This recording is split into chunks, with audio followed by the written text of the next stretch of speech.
Hello and thank you for joining me for episode number 6 of Mike Drinks a Beer. Today I'm going to drink something a little bit more seasonally appropriate than what I've been drinking in the past couple episodes. You'll remember that I've been trying to clean out all of the wintry beers that I've got in the fridge. But the other day I was drinking an IPA that was just really, really good. And I think it was good because A, I'm really tired of dark winter beers right now, and B, it was good on its own merit. But as I was drinking this, I thought, I've got to review this. I've got to share it. It's so good. I want more people to drink this. I'm actually going to review that beer in a different episode. But in any case, I'm going to move on to something that makes a little bit more sense for drinking here in late spring as we move into the summer, and have some beers that are really going to refresh you and just feel like they belong on a hot summer day. So today I'm going to drink the Bluegrass Brewing Company Saison beer. This is a farmhouse ale. It's a typical French or Belgian style. This is brewed in Louisville, Kentucky, a city that's very near and dear to my heart. There's no ABV statement on the bottle, but if you check the website, I think it's 4.6 or 4.8. It's not real high. You know, you're not going to be knocked out by drinking a couple of these. So it's a good option on a hot summer day or a hot late spring day, as the case is here. Let's give it a try.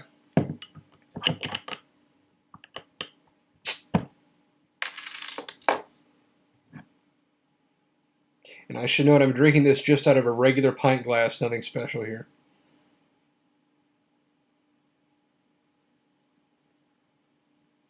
Now this has an enormous head on it to begin with, but it's receding very quickly. You can't really pour the whole beer in right away because it's so bubbly and effervescent, which is a good thing for beer that you're drinking in hotter weather. You don't want it to be totally flat. You want it to have some carbonation and feel like it's going to refresh you.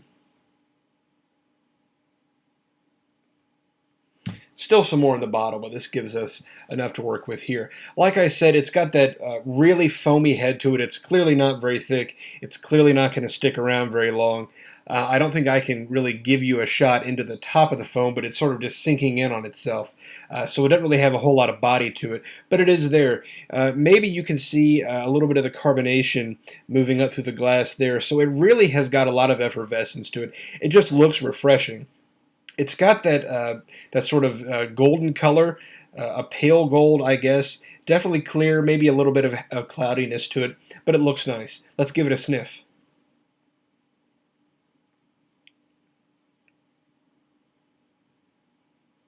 The nose on this beer doesn't have a whole lot going on. It does smell fresh. It smells a little bit citrusy, just barely, not a whole lot.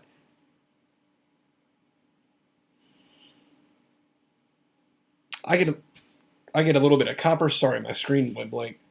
I get a little bit of copper in there, some sort of citrus, maybe just a little bit of lemon. But really, the nose isn't impressive. You're not going to be wowed by what you smell in this beer. Let's give it a try.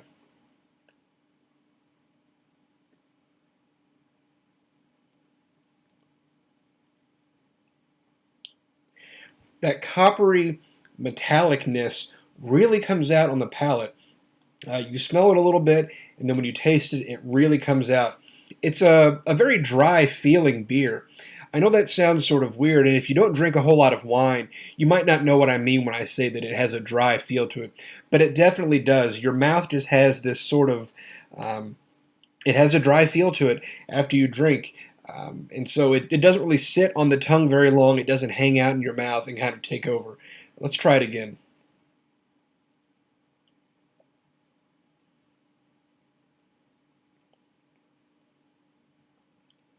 The citrus notes really fall away here. It's a little bit more savory than I would have expected by the nose, but the copper metallic taste is what really hangs around here.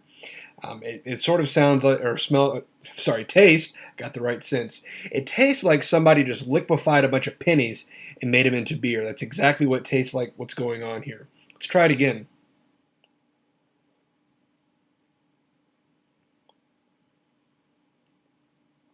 A little bit of grain flavor, not heavy, not roasted, just kind of plain grain, if that's an actual flavor that you could pick out. I wish there was more fruit here. There's not. What I'm going to do now is let it warm up for a few minutes. I know with those darker beers that I've been drinking that warming things up typically helps a lot. I don't think it's going to help here. I'm interested to find out if maybe I'm wrong. I don't think it's going to help to warm this beer up because it's meant to be drunk cold, but we're going to give it a shot. I'll check in a few minutes and we'll see what's going on. Okay, so it's been a few minutes and I've been drinking the beer as it warms up. And unfortunately, I was pretty much right about the temperature. Warming up doesn't do this beer any favors. As you can see, it still has a little bit of lacing there. The head it still exists. It's not huge, but it still exists. The dryness of this beer is what really makes it appropriate for hot weather. The flavors, on the other hand, are sort of so-so.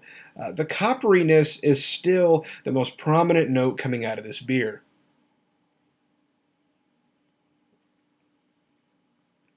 I think maybe you could make a case for a really, really deeply buried apricot or something like that, but it's not very citrusy. It doesn't have any tang to it. And so this is a little bit disappointing for what I expected out of a farmhouse ale. Like I said, though, the dry mouthfeel is what's going to help you on a hot day if that's what you're looking for. And I can imagine eating this with something really rich, like really rich cheese or something like that. And this would kind of cleanse the palate in between. But it's not the most flavorful beer that I've ever had. If you like a metallic taste, a coppery taste, this is right up your alley because that's what you're going to get out of it. Aside from that, though, this probably isn't the best beer that I've ever had, and I don't know that I would spend money on it again. But if somebody gave it to me at a party, yeah, I'd probably drink it. Thank you for joining me for this episode of Mike Drinks a Beer. As always, leave me likes and comments below. Send me email at mikedrinksabeer@gmail.com. You can also follow me on Twitter at MASkaggs and ditto for Untapped, the beer rating app. As always, drink in moderation. If you go out and you have a few too many, call a friend, call a family member, call a cab. Don't drive drunk, guys. It's just not worth it. Much better off to find a ride than drive around drunk. But until then, next time, keep enjoying responsibly, and cheers.